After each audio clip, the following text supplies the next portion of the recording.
Hello students, कैसे हैं सभी आप।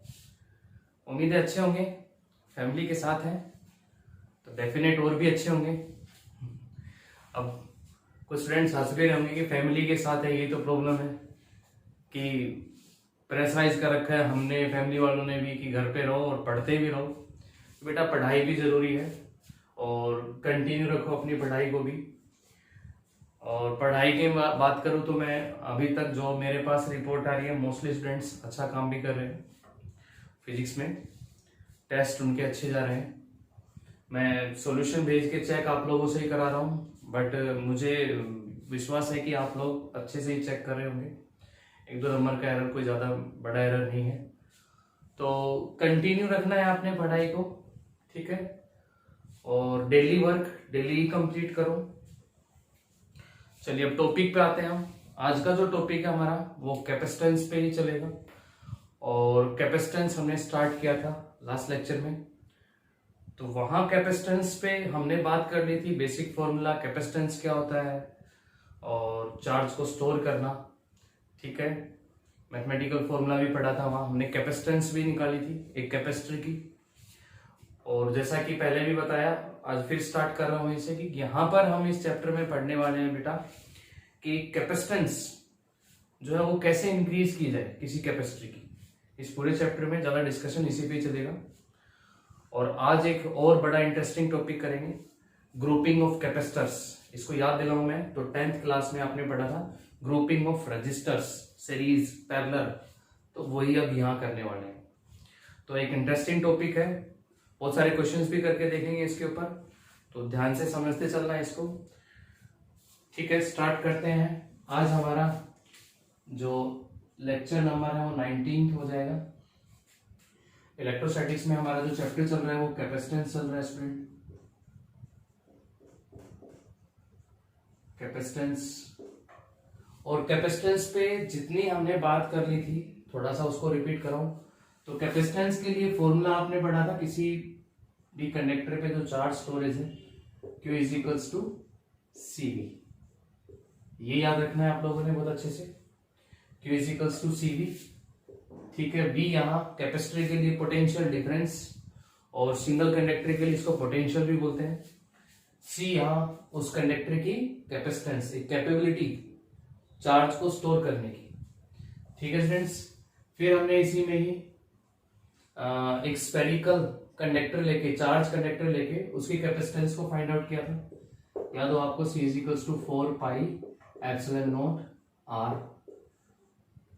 और मैं आपसे पूछूं कि कैपेसिटेंस जो है किन किन फैक्टर्स पे डिपेंड करती है, तो सोचिए अपने माइंड में किन किन कैपेसिटर पे, किन किन फैक्टर्स पे डिपेंड करती होगी।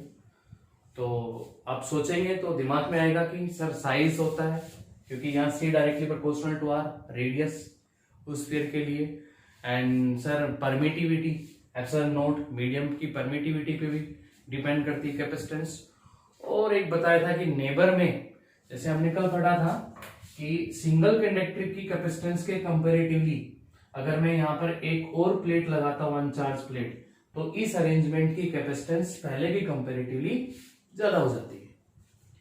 तो ये कुछ इसके डिपेंडेंट फैक्टर्स हैं। और स्टूडेंट्स इसमें हमने कैपेसिटेंस निकाली थी पैरेलल प्लेट की, ये एक, इसको बोल रहे हैं पैरेलल प्लेट कैपेसिटर। अच्छा, इसमें क्या होता है, एक प्लेट पे पॉजिटिव चार्ज, एक प्लेट पे नेगेटिव चार्ज होता है। यहां जो पोटेंशियल डिफरेंस होता है उसको हम V से लिखते हैं। यहां अगर ओनली एयर है तो एयर के केस में कैपेसिटेंस हमने C is equals to epsilon naught A upon में D। D क्या है, इन दोनों प्लेट के बीच में जो सेपरेशन है, ठीक है। A क्या है इसमें, जो एरिया ऑफ क्रॉस सेक्शन है प्लेट के लिए। मैथमेटिकली यहाँ जो इलेक्ट्रिक फील्ड होता है उसको हमने लिखा है सिग्मा अपॉन में किससे, एप्सिलॉन नॉट से, एयर के लिए। और स्टूडेंट अगर यहाँ पर मीडियम आ जाता है, कोई भी एक मीडियम आ जाता है, इंसुलेटिंग मीडियम होता है इसमें, ऐसा क्यों होता है, क्योंकि उसकी कैपेसिटेंस और बढ़ जाती है। तो आपने एक तो एयर के लिए किया था और फिर कैपेसिटेंस मीडियम के लिए भी लिखा था, तो कितना आया वो K epsilon naught A upon D। और डाइलेक्ट्रिक कांस्टेंट को हमने अगेन यहाँ इस चैप्टर में फिर डिफाइन किया, which is also equals to epsilon m upon में एप्सिलॉन नॉट तो होता ही है, and also equals to capacitance. यहां से अगर आप बात करेंगे तो capacitance in medium to the capacitance in air. तो स्टूडेंट्स ये हमने कैपेसिटर चैप्टर में लगभग इतना पढ़ लिया था। ठीक है, कैपेसिटेंस की जो यूनिट होती है वो फैराडे होती है, और स्मॉल यूनिट्स की बात करें तो इसकी माइक्रो फैराडे, नैनो फैराडे में कैपेसिटेंस को मेजर कर सकते हैं। ठीक है स्टूडेंट्स, तो अभी हम सीखेंगे और कैसे बढ़ा सकते हैं कैपेसिटेंस को एक से ज्यादा कैपेसिटर का भी यूज करके। तो एक से ज्यादा कैपेसिटर को हम बोलते हैं ग्रुपिंग ऑफ कैपेसिटर्स। चलिए वो स्टार्ट करते हैं। यहाँ अभी हम अपना टॉपिक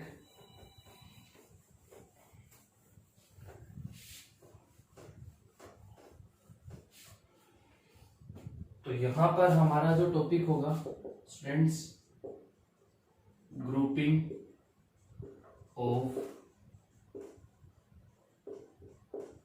कैपेसिटर्स। ठीक है, और इस ग्रुपिंग में हम सबसे पहले पढ़ने वाले हैं इन सीरीज के अंदर।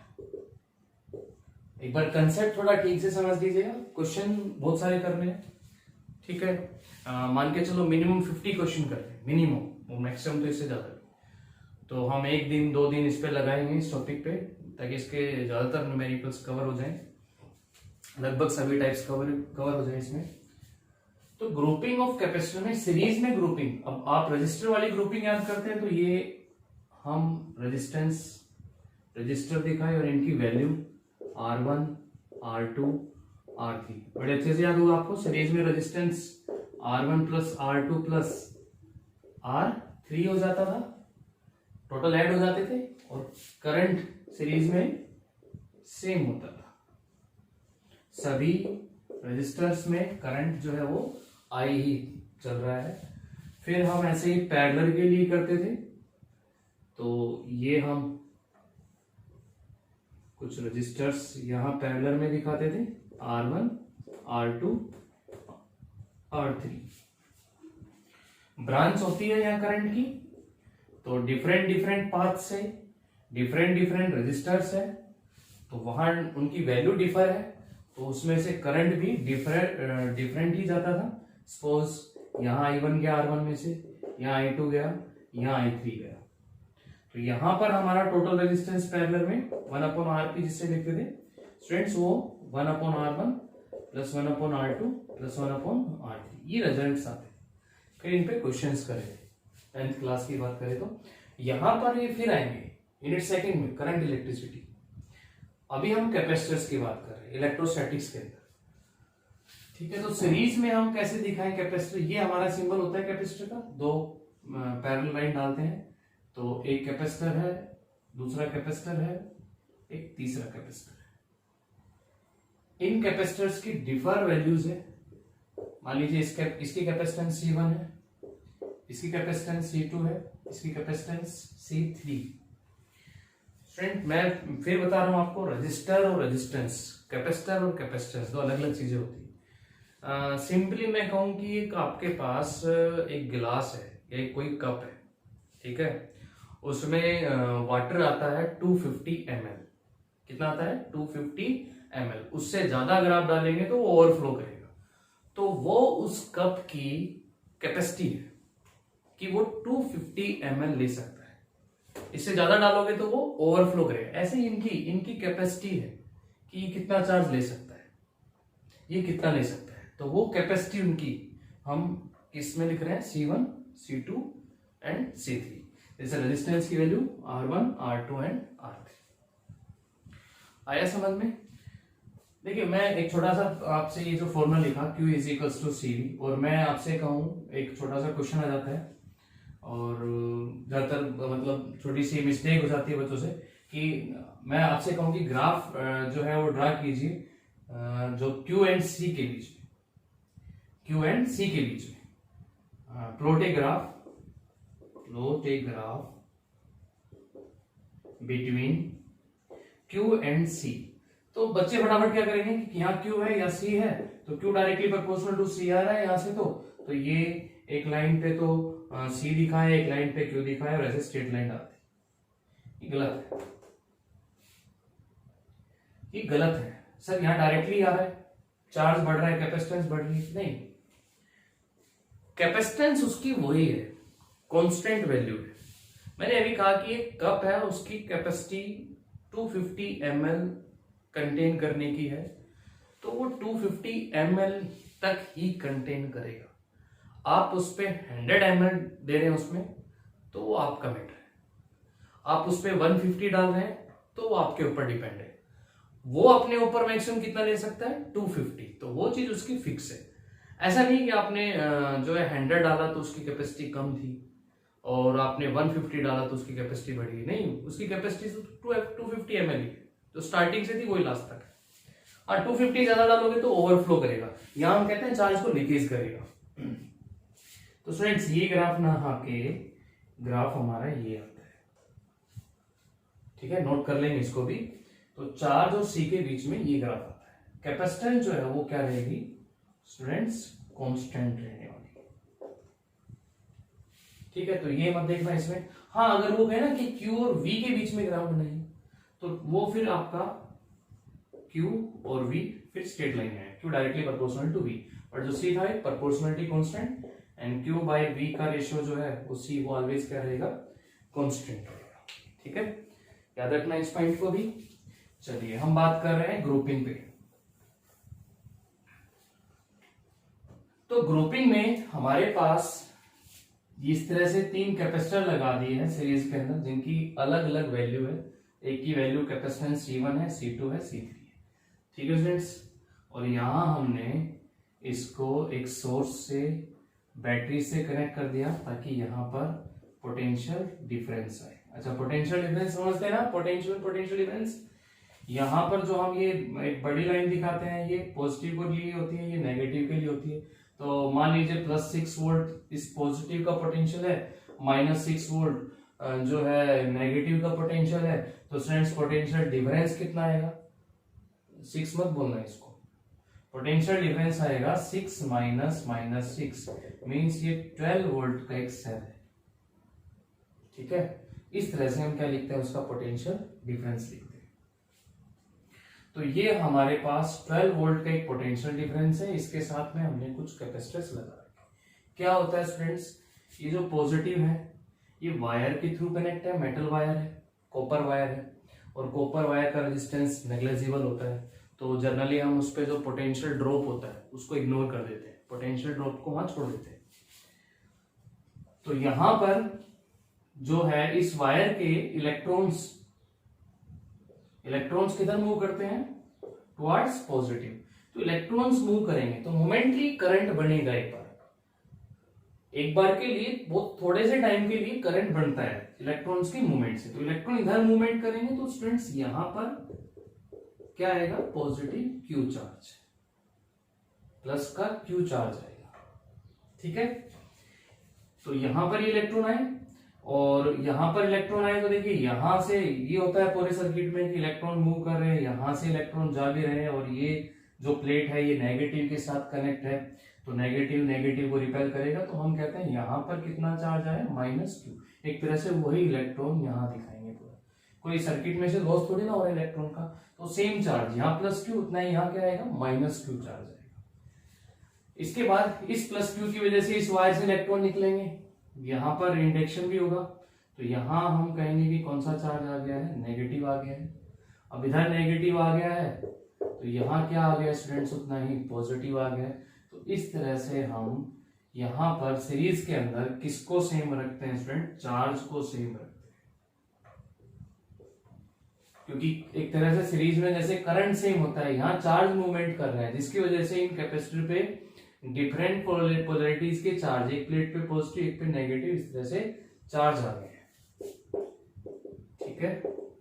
तो सीरीज के अंदर क्या सेम रहेगा स्टूडेंट्स, चार्ज सेम रहेगा। अब आप पोटेंशियल की बात करें तो मान लीजिए ये पॉइंट एक A है, एक पॉइंट B है, यहाँ का पोटेंशियल ड्रॉप अलग होगा, B और C के बीच में कुछ अलग पोटेंशियल ड्रॉप होगा, C और D के बीच में कुछ अलग पोटेंशियल ड्रॉप होगा।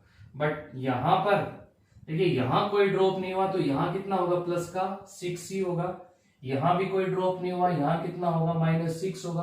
टोटल पोटेंशियल डिफरेंस 12 वोल्ट ही रहेगा। ड्रॉप कहां हुआ है, इन कैपेसिटर्स पे हुआ है। और देखिए यहां जो है ना, ये गैप है, खाली जगह जो मैंने दिखा रखी है।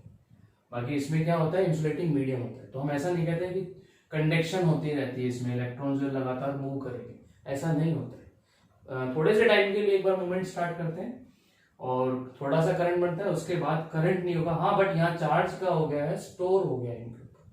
और यही कैपेसिटर की कैपेबिलिटी है, चार्ज को अपने ऊपर क्या करना स्टूडेंट, स्टोर करना। तो चार्ज स्टोरेज हो गया है। तो सीरीज में चार्ज क्या रहेगा, यहां पर सेम रहेगा। पोटेंशियल डिफरेंस यहां से यहां तक V1 है, ये प्लस का 6 है, यहां कुछ अलग आएगा, तभी तो वहां जाके -6 तक पहुंचेंगे। ये पोटेंशियल डिफरेंस V2 होगा एंड ये पोटेंशियल डिफरेंस V3 होगा। तो इसका फॉर्मूला कैसे ड्राइव करें हम, मैं लिखता हूं यहां पर total potential difference. Total potential difference तो वो V किसके बराबर आएगा, V1 plus V2 plus V3 के बराबर होगा। और पोटेंशियल डिफरेंस कैसे लिखे हम, जैसे हम Q को लिख रहे हैं ना, Q लिख रहे हैं CV, यहां हमने कैपिटल Q लिख रखा है, कोई दिक्कत नहीं है, Q is equal to CV। तो V कितना हो जाएगा स्टूडेंट, Q अपॉन में C। तो चलिए V1 को क्या लिखेंगे आप, चार्ज तो वही है Q, कैपेसिटेंस कितनी है, C1 है, ऐसे ये Q, C2, similarly Q upon C3, total charge Q ही है और टोटल कैपेसिटेंस में CS से लिख लेता हूं सीरीज के लिए। Q कैंसिल हो जाएगा दोनों साइड से, तो 1 upon CS total capacitance in series is equals to 1 upon C1 plus 1 upon C2 plus 1 upon C3। चलिए अब इस रिजल्ट को कंपेयर करते हैं किसके साथ, सीरीज रेजिस्टेंस के साथ। यहां तो ये आता था, इस फॉर्म में तो पैरेलल में आता था। तो ऐसे भी याद रखो, रेजिस्टेंस और कैपेसिटर जो है वो अपोजिट रिलेशन है, ठीक है, ये गलती मत करना। फॉर्मूला हमारा जो सीरीज का बना है वो रेजिस्टेंस में किसके लिए होता था, पैरेलल के लिए होता था। तो पैरेलल में जैसे रेजिस्टेंस की वैल्यू कम हो रही है, तो यहाँ सीरीज में रेजिस्टेंस कैपेसिटर की वैल्यू जो है वो कम हो रही है। और हम क्या पढ़ रहे हैं इसके अंदर, कैपेसिटेंस बढ़ाने के मेथड। बट सीरीज में लगाने से तो कैपेसिटेंस इंक्रीज नहीं हुई है। तो अब इसको कैसे चेक करें, पैरेलल में यूज करके देखते हैं वहां कैपेसिटेंस बढ़ेगी या कम होगी। बट सीरीज में तो कैपेसिटेंस कम हुई। तो समझ में आया ये टॉपिक। तो सीरीज में चार्ज क्या रहेगा, सेम रहेगा। और देखिए चार्ज कैसे देखेंगे सीरीज पैरेलल, कोई ब्रांच नहीं हो रही है, यहाँ जैसे कोई ब्रांच नहीं है, बट यहाँ ब्रांच थी तो पैरेलल स्टार्ट हुआ। यहाँ पर कोई ब्रांच नहीं है, चार्ज को चलने के लिए एक ही रास्ता मिल रहा है, उसी में से चल रहा है, जैसे ये था, ठीक है। तो ये फॉर्मूला याद रखेंगे आप, और इसको आप ऐसे भी कर सकते हैं। इसके अलावा ये मैं यहां से रख कर देता हूं। अगर आपके लिए ये तो था 3 कैपेसिटर्स के लिए, अगर 2 कैपेसिटर हो, 2 कैपेसिटर्स के लिए सीरीज में 2 कैपेसिटर हो, तो 1 upon CS 1 upon C1 plus 1 upon C2। Solve कैसे करेंगे, LCM C1 C2 and C2 plus C1, ये 1 अपॉन CS आया है, तो CS क्या होगा, C1 C2 C2 plus C1। 2 के लिए आप इसको डायरेक्ट भी याद रखना। तो 2 डिफरेंट वैल्यू के कैपेसिटर्स हैं, सीरीज में लगे हुए हैं, तो C1 C2 नीचे C2 प्लस C1। 2 के लिए, 3 के लिए नहीं आएगा, फिर आगे सोल्व करके देख लेंगे। तो डायरेक्ट भी इसको याद भी रखना। और थर्ड पॉइंट में इसमें लिखूं, for n identical capacitors in series के अंदर,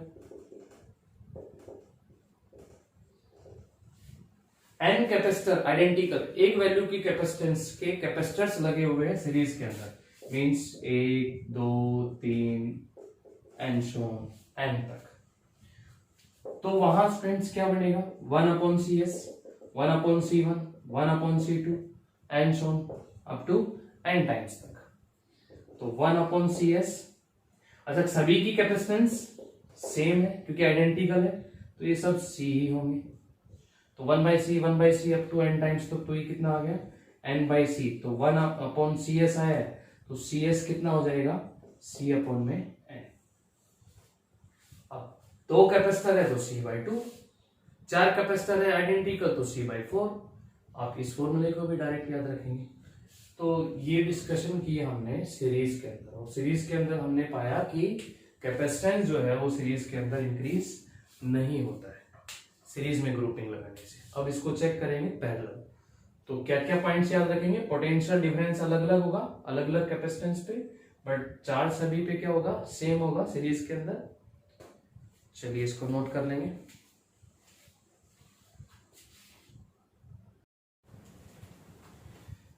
तो फर्स्ट ग्रुपिंग समझ में आई आपको। सेकंड ग्रुपिंग इसकी कैपेसिटर के लिए बात करेंगे इन पैरेलल। अब यहां हम कैपेसिटर को पैरेलल में यूज करने वाले हैं। तो पैरेलल में कैसे डायग्राम बनेगा आपका? ये कैपेसिटर हो गया, इसके साथ एक और कैपेसिटर लगाया हमने और एक और कैपेसिटर यूज किया। ठीक है स्टूडेंट्स। और यहां जैसा कि हम सोर्स, एक बैटरी या सेल, पोटेंशियल डिफरेंस जिसका V से लिख रहे हैं। कैपेसिटेंस C1 है इसकी C2 है, इसकी C3 है। अब यहाँ पॉजिटिव चार्ज ऐसे जाए, मीन्स इलेक्ट्रॉन इधर आ रहे हैं, इलेक्ट्रॉन इधर आ रहे हैं, तो इन पे पॉजिटिव चार्ज आ रहा है इस प्लेट पे। अब यहां पर देखिए चार्ज को मूव करने के 3 डिफरेंट और तीनों की अलग अलग कैपेसिटेंस है। तो यहाँ ब्रांच हो रही है चार्ज के लिए। मीन्स मैं यहां अगर क्यों कहता हूं, तो यहाँ डिफरेंट ब्रांचेस में जा रहा है। कहां पर ज्यादा जाएगा? जिसकी कैपेसिटेंस ज्यादा होगी चार्ज को स्टोर करने की। तो यहां पर आप चार्ज को अलग अलग दिखाएंगे, यहां पर आप चार्ज को अलग अलग दिखा सकते हैं। तो इस पे चार्ज मान लीजिए Q1, स्मॉल Q1 या कैपिटल Q1 जैसे भी दिखा हुआ। इस पे चार्ज गया Q2 एंड इस पे चार्ज आ गया Q3। टोटल चार्ज हमारा Q था, वापस वही Q ही आएगा। टोटल पोटेंशियल डिफरेंस यहाँ V है, क्योंकि पैरेलल में है तो पोटेंशियल डिफरेंस सभी पे क्या रहने वाला है स्टूडेंट? सेम रहने वाला है। मींस +6 वोल्ट -6 वोल्ट, तो +6 वोल्ट एंड -6 वोल्ट। वायर का पोटेंशियल ड्रॉप नेग्लिजिबल है, तो टोटल पोटेंशियल डिफरेंस वही 12 वोल्ट रहेगा। अब यह चार्ज की ब्रांच हुई तो हम इसको ऐसे लिख सकते हैं कि टोटल चार्ज, इस पे जो टोटल चार्ज आएगा वो Q is equals to Q1 plus Q2 plus Q3। अब Q इज इक्वल्स टू हमारा फॉर्मूला होता है CV। ठीक है। तो टोटल कैपेसिटेंस, क्योंकि टोटल चार्ज की बात हो रही है, तो टोटल कैपेसिटेंस इन पैरेलल जिसको मैंने CP से लिखा। पोटेंशियल डिफरेंस V है। फर्स्ट चार्ज के लिए ये C1V लिखा जाएगा, पोटेंशियल डिफरेंस सेम है। सेकंड के लिए C2V होगा एंड थर्ड के लिए ये C3V होगा। यहां से हम V कॉमन ले लेंगे और कैंसिल हो जाएगा दोनों साइड से।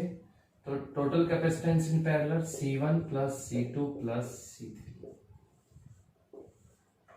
ठीक है स्टूडेंट्स। और जबकि ये रिलेशन हमारा रजिस्टर्स में सीरीज में आता था, और यहां ये कैसा आ रहा है? पैरेलल। तो हाँ, इस रिलेशन से हमें क्लियर है कि यहां पर अब कैपेसिटेंस बढ़ रही है। कब? जब एक से ज्यादा कैपेसिटर्स को किस में लगाया जा रहा है? पैरेलल ग्रुपिंग में लगाया जा रहा है। सीरीज में कैपेसिटेंस नहीं इंक्रीज हो रही थी, कहां इंक्रीज हो रही है? पैरेलल में इंक्रीज हो रही है। ठीक है। तो हम इस तरह से, और अगर आइडेंटिकल हो जाए तो ये, अगर ये कैपेसिटर्स आइडेंटिकल हो तो 4 आइडेंटिकल कैपेसिटर्स, और ये आइडेंटिकल मान लीजिए n कैपेसिटर्स लगे हुए हैं स्टूडेंट्स, तो वहां तो था हमारा C/n, बट यहां हो जाएगा हमारा CN या NC, ये भी लिख सकते हैं n कैपेसिटर्स के लिए। ठीक है। 2 कैपेसिटर के लिए C1 प्लस C2, अगर आइडेंटिकल है तो 2C हो जाएगा। ठीक है। आया समझ में? कैसे ध्यान में रखना है? यहाँ पर अब पैरेलल में चार्ज डिफरेंट होंगे और ब्रांच हो रही है, जैसा कि आप देख रहे हैं अलग अलग इनको रास्ते मिल रहे हैं, तो अलग अलग रास्ते से मूवमेंट कर सकते हैं चार्जेस। तो इसलिए चार्ज को मैंने तीनों ब्रांच में डिफर दिखाया है यहाँ पर। तो ये हो गया हमारा ग्रुपिंग इन पैरेलल के अंदर। अब स्टूडेंट्स यहाँ पर हमें इन पे क्वेश्चंस ट्राई करने हैं। क्वेश्चन हम सिंपल से स्टार्ट करेंगे, सिंपल क्वेश्चन पहले करेंगे, और जैसे जैसे कंसेप्ट हमारा अच्छा होता जाएगा हम थोड़े मुश्किल क्वेश्चंस भी करते जाएंगे। ठीक है, चलिए क्वेश्चन से स्टार्ट करते हैं। फॉर्मूले आपको याद हो गए हैं, कंसेप्ट आपको समझ में आ गया है। ठीक है, कुछ मजेदार क्वेश्चंस करते हैं कि टॉपिक भी हमारा इंटरेस्टिंग ही है। पहले सिंपल सर्किट्स, ठीक है, आगे सर्किट्स जो है और थोड़े टिपिकल होते जाएंगे। मतलब कि एक जाल सा बहुत सारे कैपेसिटर्स लगा देंगे तो कंफ्यूज हो जाओगे। एक सिमेट्री कंडीशन पढ़ेंगे यहाँ, कैपेसिटर की सिमेट्री, तो वो मैं बाद में समझाऊंगा। पहले हम कुछ सिंपल क्वेश्चंस। मैं आपको ये क्वेश्चन एक लिखता हूं कि ये कैपेसिटर है, एक ये कैपेसिटर है, ठीक है, इसके साथ में एक कैपेसिटर ये है और ये है कैपेसिटर, और यहां पर ये पोटेंशियल डिफरेंस है, और मैं इनकी वैल्यूज लिखूं तो इसकी भी कैपेसिटेंस C है, इसकी भी C है, और C माइक्रो फैराडे में है। Micro Faraday capacitance C micro Faraday, यहाँ पोटेंशियल डिफरेंस V है। अब यहां पर चार्ज मान लीजिए ये Q जाता है। चलिए मुझे बताइए, यहां पर दोनों कैपेसिटेंस की वैल्यू सेम है, यहां पर दोनों कैपेसिटेंस की वैल्यू सेम है। यहां जैसे ही चार्ज आ रहा है तो ब्रांच हो रही है, कुछ यहां जाएगा कुछ यहां जाएगा। अब सोचिए क्या दोनों ब्रांच में बराबर जाएगा, अलग अलग जाएगा? कैपेसिटेंस बराबर है, ये भी C है ये भी C है, यहां भी C है और यहां भी C है, ठीक है। तो यहां सीरीज में है ये। अब सीरीज में दो कैपेसिटर लगा रखे हैं C और C वैल्यू के, तो सीरीज में N कैपेसिटर होते थे। अगर आइडेंटिकल तो कैपेसिटेंस आती थी C/N, तो ऊपर टोटल कैपेसिटेंस जब निकालोगे तो कितनी हो जाएगी स्टूडेंट? C/2। नीचे भी कितनी हो जाएगी? C/2, ठीक है। और जितना टोटल पोटेंशियल डिफरेंस इन दोनों पे है उतना ही पोटेंशियल डिफरेंस इन दोनों पे है। तो टोटल कैपेसिटेंस ऊपर, टोटल कैपेसिटेंस नीचे, टोटल पोटेंशियल डिफरेंस ऊपर, टोटल पोटेंशियल डिफरेंस नीचे, सेम है तो दोनों में चार्ज भी सेम ही होगा। सेम का मतलब यहाँ ब्रांच बराबर बराबर होगी। ऐसा मत कर देना कि यहाँ भी Q और यहाँ भी Q, फिर तो 2Q आना था इधर से। बैटरी ने तो कितना चार्ज सेंड किया है? Q किया है। तो यहाँ पर आप कैसे दिखाएंगे? हाफ करेंगे इनका, बिल्कुल equal equal half, Q/2 and Q/2। आया कंसेप्ट समझ में? तो यहाँ पर चार्ज इक्वली ब्रांच। अच्छा, मैं इस क्वेश्चन में यहाँ पर ऐसे कर देता कि 2 लगा देता है, ऊपर 2C और C, नीचे C और C, तब भी क्या बराबर जाते? नहीं, अब बराबर नहीं जाते, ठीक है। अब हमें कैलकुलेट करना पड़ेगा, वो कैलकुलेशंस हम क्वेश्चंस करेंगे तब करने वाले हैं, ठीक है। चलिए और देखते हैं इस पे क्वेश्चंस। तो आया समझ में ये एक first question, simple question. Second student, मैं यहां पर एक क्वेश्चन लिख रहा हूं कि एक कैपेसिटर ये है, एक कैपेसिटर ये है, और यहां पर हमने बैटरी लगा रखी। डायग्राम इस तरह से बना दी है, ठीक है। चलिए इनकी वैल्यू भी ले लेते हैं, और वैल्यू मैं ले रहा हूं यहां पर 2 माइक्रो फैराडे, 2 माइक्रो फैराडे, और ये 6 वोल्ट की बैटरी है। 6 वोल्ट इस बैटरी का पोटेंशियल डिफरेंस है।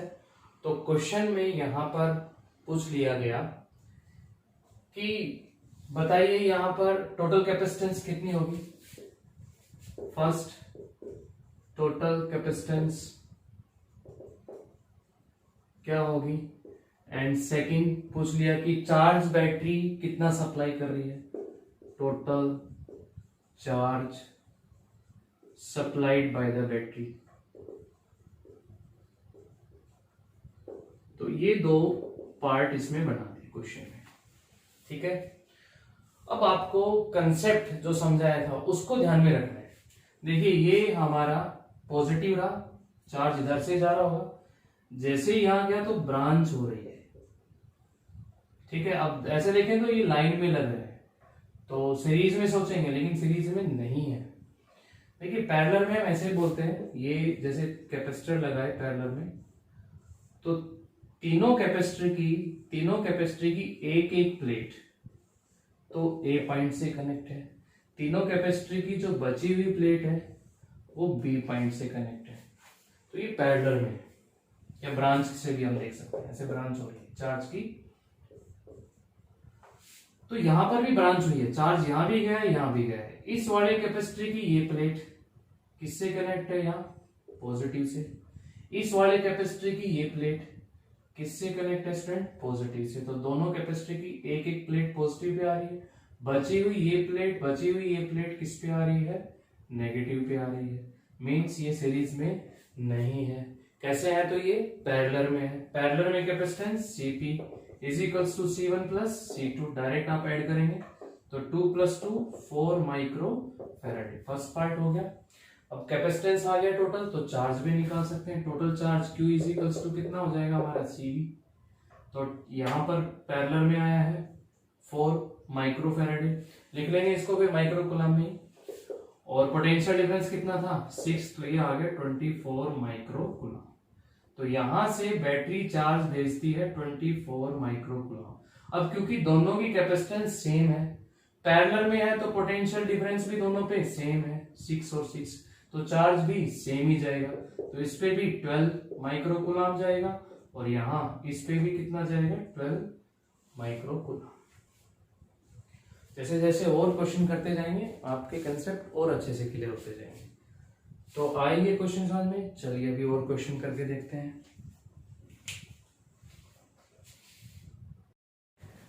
अब स्टूडेंट्स मैंने यहाँ पर 2 सिंपल क्वेश्चन लिखे हैं सीरीज पैरेलल ग्रुपिंग पे ही, कैपेसिटर पे। तो ये दोनों भी ट्राई हम करते हैं अभी। तो देखिए फर्स्ट जो क्वेश्चन है, यहां जो लिखा हुआ है मैंने, ये कुछ कैपेसिटर्स लगा रखे हैं और इस क्वेश्चन में पूछा है कि फाइंड टोटल या अफेक्टिव कैपेसिटेंस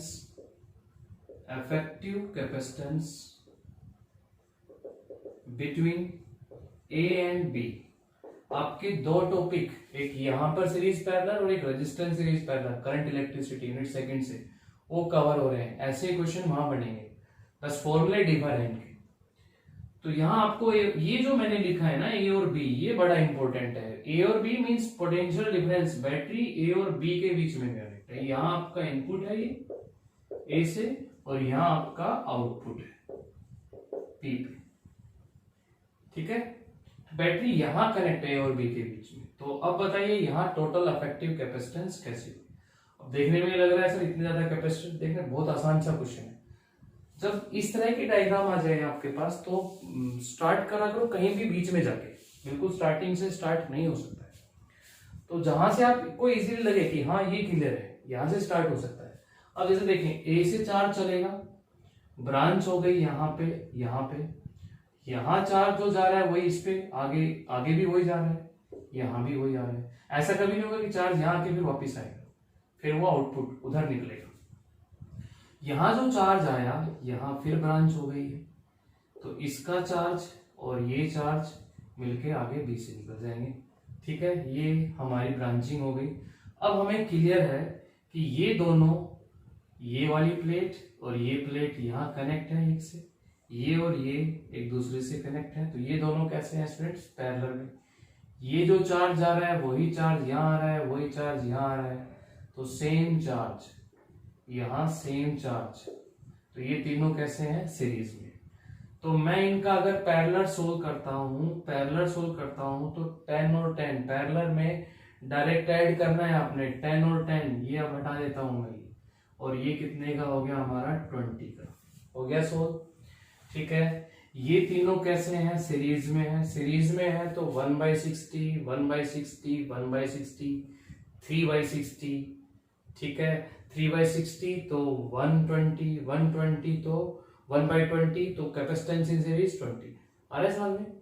अरे भाई ये आइडेंटिकल है तीनों, और आइडेंटिकल है तीनों तो सीरीज में क्या बताया था? C/N होता है। तो यहाँ कैपेसिटेंस कितनी है? C एक की कितनी है? 60 है।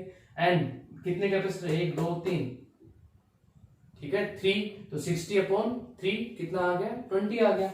तो ये तीनों का सोल्व हो गया है, ठीक है। ये तीनों का सोल्व हो गया है, और सोल्व होके स्टूडेंट ये आ गया है अब ओनली कितना कैपेसिटेंस आ गया उन तीनों से हमारा? ये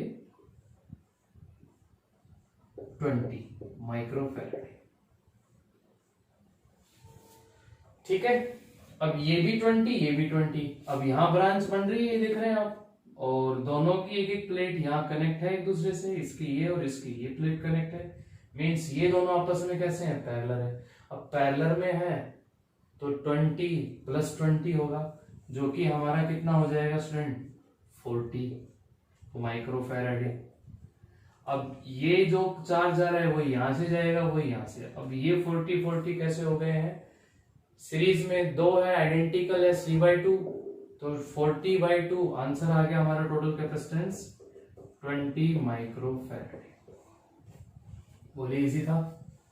तो इनकी प्रैक्टिस करोगे ना, जब आप ज्यादा क्वेश्चन ट्राई करोगे तो ये अच्छे से समझ में आ जाएगा आपको टॉपिक। एक ऐसा ही क्वेश्चन यहाँ है, यहाँ भी टोटल कैपेसिटेंस निकालनी है इस क्वेश्चन में, बट यहाँ टोटल कैपेसिटेंस निकालनी ए और बी के बीच में हुई। तो total capacitance between A and B, means ये हमारी इनपुट है और ये आउटपुट है। तो बैटरी जो लगी हुई है ए और बी के बीच में लगी हुई है, ये बड़ा ध्यान रखना है कि वो कहां से कहां के लिए पूछ रहा है, किन पॉइंट्स के बीच में पूछ रहा है। तो फ्रेंड जब ए से चार्ज आएगा तो चार्ज इधर भी जाएगा और इधर भी जाएगा, आ रहा है समझ में, इधर से चार्ज आएगा तो ब्रांच बन गई ना, इधर जाएगा इधर जाएगा। जो चार्ज यहाँ गया वो इस पे आया, वही इस पे गया, इधर गया, ये गया वापस और बी से वापस निकल गया। मीन्स ये तीनों तो कैसे हैं, ये सीरीज में है।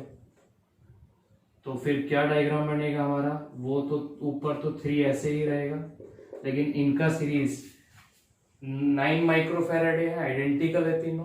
तो क्या बता रखा है, C/n, मतलब कि 9/3 है, तो कितना आ गया है, 3 आ गया है।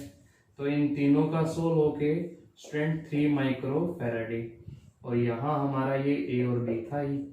अब ब्रांच हो रही है, ठीक है, इस टर्मिनल से ये प्लेट कनेक्ट है, इसकी ये प्लेट कनेक्ट है, इस टर्मिनल से ये प्लेट कनेक्ट है, इसकी ये प्लेट कनेक्ट है। ये दोनों आपस में कैसे हैं, पैरेलल, ब्रांच हो रही। तो पैरेलल में 3 + 3 6 माइक्रोफैराडे आंसर